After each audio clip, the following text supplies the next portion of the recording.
Welcome everybody to our October meeting. We acknowledge that we're gathered on the traditional land of the Wadawurrung people and honour and pay our respects to elders past and present.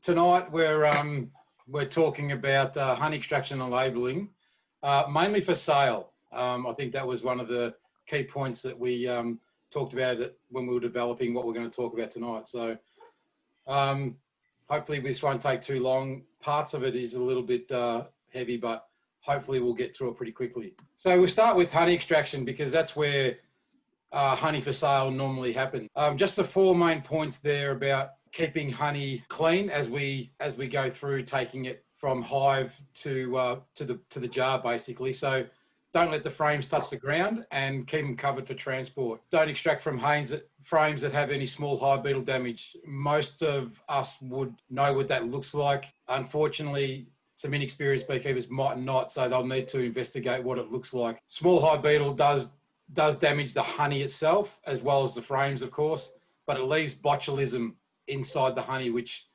is bad for people with weak immune systems. Ensure your honey meets the less than 21% moisture content. Most of us sort of aim for well below that. So that picture of the frame you can see behind, that would have a moisture content of around 18%, 19% maybe. It's fully capped. It's okay to take a frame that's 80% capped, but anything less than that, you're sort of dealing, you're dicing with that 21% moisture content. Don't extract from frames that have visible mold on them. That usually comes from not having enough bees in your hive. It's something you have to look for constantly. Right, so council requirements. We are Ballarat regional beekeepers, and a lot of our people do come from money involved because each council's different. Honey, selling honey or bottling honey, processing honey, you are classed as a class 3 manufacturer. The new license is a 3A, as I've got down there. It's to do one thing. So our one thing would be extracting honey and bottling it. So putting it into jars, containers, or whatever you choose to do. Still check with your local council though. What does class 3 mean? There's a little picture there of a class 3 kitchen. Smooth, impervious surfaces, so surfaces that won't absorb any product is the main thing. Dedicated hand wash, paper towel and liquid soap, warm running water, allocated sinks for cleaning and sanitizing, which is absolutely separate from your hand washing, and an area to safely store your products. We'll talk about that one a little bit later because it comes into the 10 rules of selling honey. So, but it's also a separate area for most people. Other things to consider, which sometimes the council won't go into, but you'll need to certainly look at it, is startup costs and ongoing fees. So when you get council approval for a class 3 kitchen, there are fees involved, and these are some are one-off and some are ongoing. So it might be every year or something like that. Business type, sole trader, proprietary, limited, or trust. If you're selling honey to the public, you basically want to protect yourself. You are selling a food product. You are opening yourself up to being sued if someone does get sick and it is traced back to your honey, which you sold. And if it was negligent, you could get into trouble. We're not saying you will, but you could. Marketing and sales structure, that's one thing you constantly need to think about. How you're going to sell your honey, where you're going to sell it, all those sorts of things, and labels, which we're coming to. So this one's a bit self-explanatory. Under each one of those headings, I've got a little bit more information, so we'll just work our way through them. Hopefully it's not too much. So what's in a name? Of course, what we're dealing with is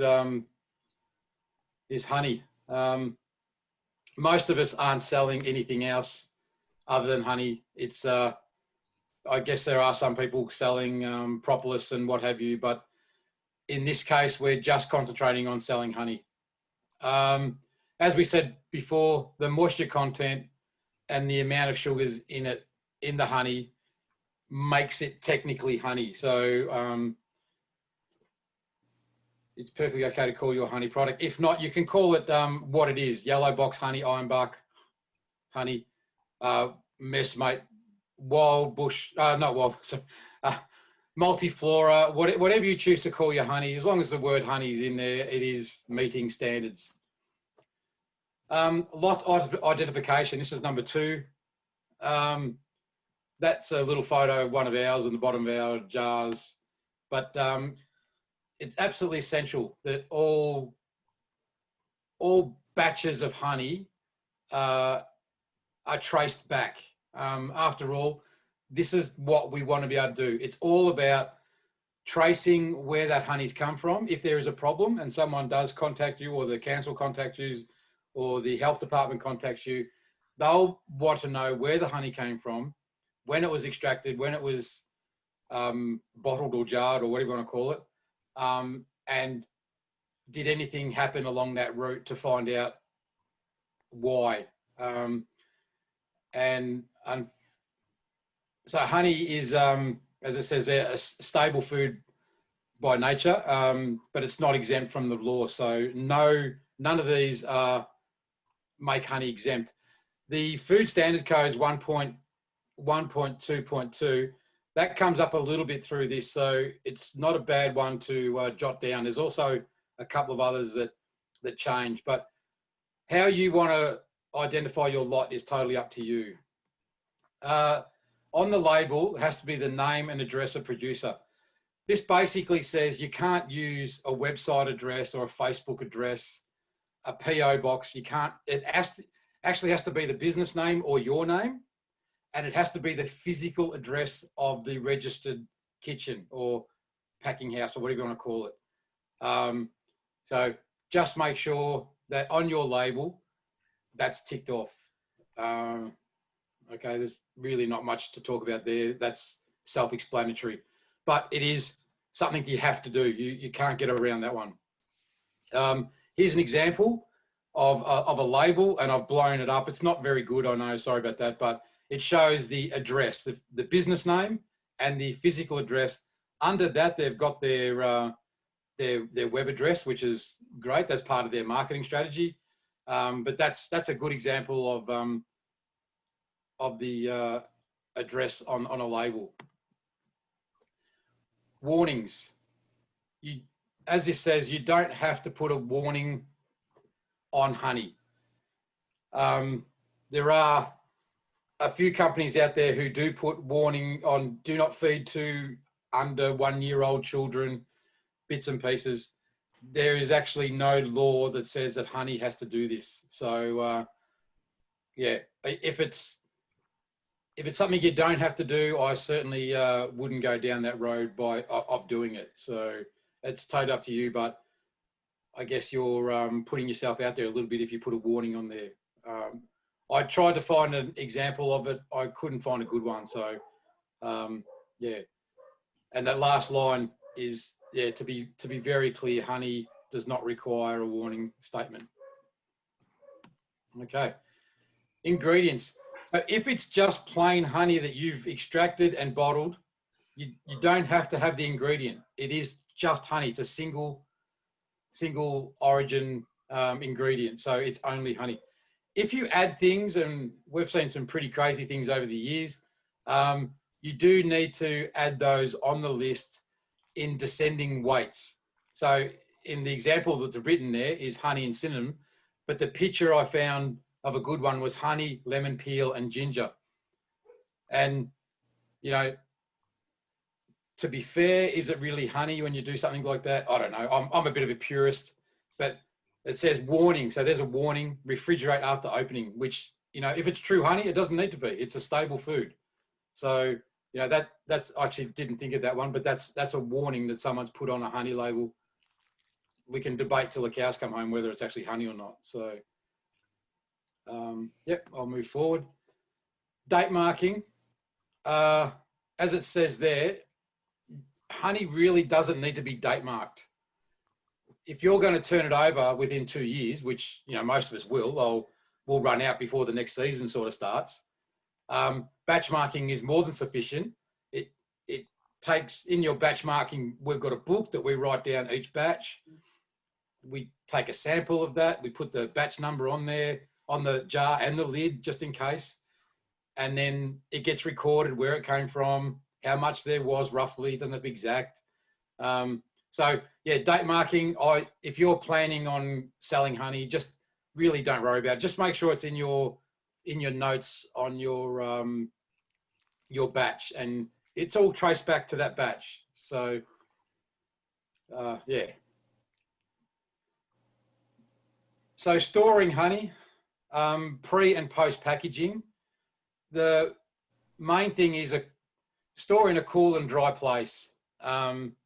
This is mainly what you would put on a label if you were going to. There's the food standard code there, 1.2.6-2 requires it. I honestly can't see. I went looking for it, but also can't remember what's on the next slide too. That's all right. It's not required on your honey label because it is a single food. It's stable. But if you are going to put something, store in a cool, dry place is more than sufficient if it's not even required. So again, of the 10 things that need to be on a label, this is one that you'd probably just skip. Nutrition information panel. This is a really big one. There's lots of conversations we have with people. We have to have one. I picked up a kilogram of honey today and I joked with the other beekeeper I was with at the time, and there was nothing on that label other than pure raw honey, and then down the bottom it had box 1 kilo, and that was it. No address. Had the beekeeper's name, the husband and wife's name, but that was it. Absolutely nothing else. So no address, no nothing. Nutrition information panels fall into a standard thing with honey. It's very standard, so you can just find one online. I've got some examples on the next slide. Some of these can be bought, some can be downloaded. Just put something on your label, and just let me go to the next slide. I think there's even discrepancies in these Australian labels. Just trying to go to the next slide.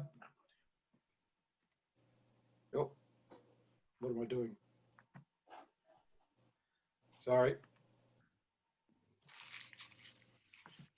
What's happening? Oh.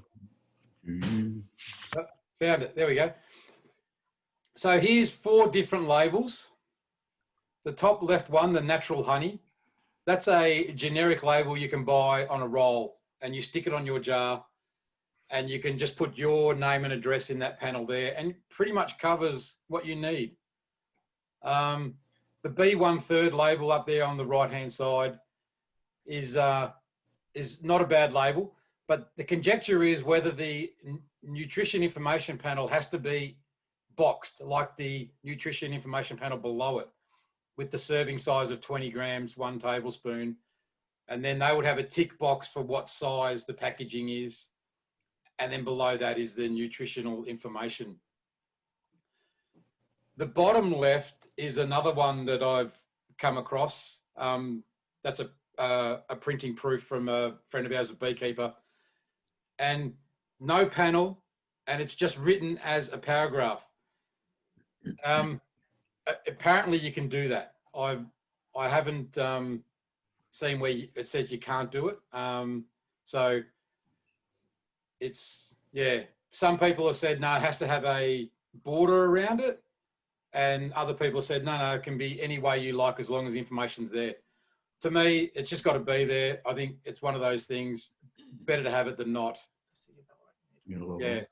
So in our discussions through our business, the City of Ballarat have required it. That's, our jar has it. So these 2 here, and we're talking about that, the border thing, that's the main difference on these 2 panels.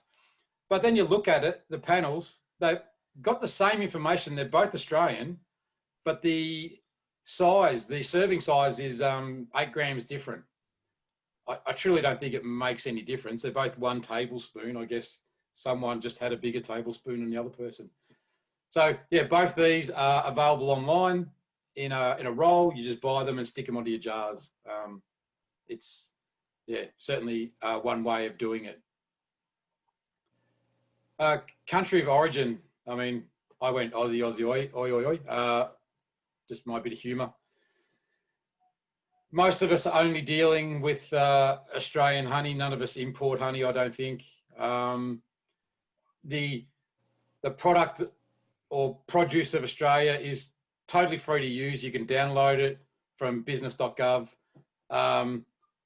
It is a requirement to be on the label since mid 2018. The next slide has it. So that's what we all look for. That's what our customers look for, and most people when they're buying honey look for. Anything than 100%, you've got to ask yourself what is in it. You know, it could be whatever, but we only want to buy Australian honey, so it's the best in the world. So why not have it? A little bit boring. Weights and measures. In Australia, it's typically in grams and kilograms. There's nothing to say that you don't have to do that, but it's normal in Australia. Yeah, like I said, a little bit boring, but it's one of the prerequisites for a label is volume or weight. So, and one thing you might have seen lately, and I tried to find some information, I just got too busy, it's that time of the year, is a lot of labels now are coming out with a little E. It's actually quite big. It's the same size as the number in front of the 1. So in this case, it'd be E 1 kilogram. That's an estimate. So they would, in particularly at minced meat, I think that's where I first saw it. So one pack will be 1.1 kilos, and the next pack you pick up, it'll be 0.9 kilo, but they'll both say 1 kilo. They've been allowed to do that because of machinery, basically. If they don't, and they've got to meet that 1 kilo every single time, there's a lot of rework. So Weights and Measures have come up with this. Oh, you can put an E on your label just to say it's an estimate of 1 kilo. I probably think that's not a bad thing to do, because I know when I'm pouring honey, I spend a lot of time fixing little mistakes up, and I'd rather not, you know, but it's always to the benefit of the buyer in the end, because they're always getting more from us. But so yeah, conclusion. Hope I haven't gone too long, Calvin. But protect yourself, seek advice on business structure, and insure yourself. Number one, you know, if something does happen, God forbid, you don't want to lose your house over it. After all, it's a bit of fun. You know, this is what we're doing. Set up your food handling area and have it registered. The City of Ballarat have sent me some information, which I'm happy to supply to the club to put up on one of the Facebook page or whatever. It goes through everything you need to meet the food handling. I'm sure the other councils would have the same sort of guideline as well. So follow correct food handling guidelines in field and at premises. So that's a registered premises, not just any premises, at your registered premises. Ensure your label is correct. Make sure each batch is clearly marked, and retain a sample every time. Not just, oh, you know, here's the 90 kilos I extracted yesterday, and you've given it a batch number, but then next week you say, oh, look, I'll give it a new batch number, but I won't keep the information, whatever. That's up to you, but we recommend every batch has a sample. Always store your precious product in a cool, dry place. It goes without saying. One that we also talk about, no one will value your product as much as you do. It goes on, tell your story behind your product. People can go and buy local honey, or, you know, local honey. So let's just call Victorian honey. Pretty much any farmer's market or lots of shops have Victorian product. But if you can sell a story with your product and make it local and all that sort of stuff, people like it, and it's a really good thing to do. It puts some of you into the honey, basically. And my last line, have fun after all. This is what he got into this in the beginning. So, yeah, I guess we'll open it up to questions. There's some list of resources I went through. There are some others from the City of Ballarat, which I will pass on and they can be put up. So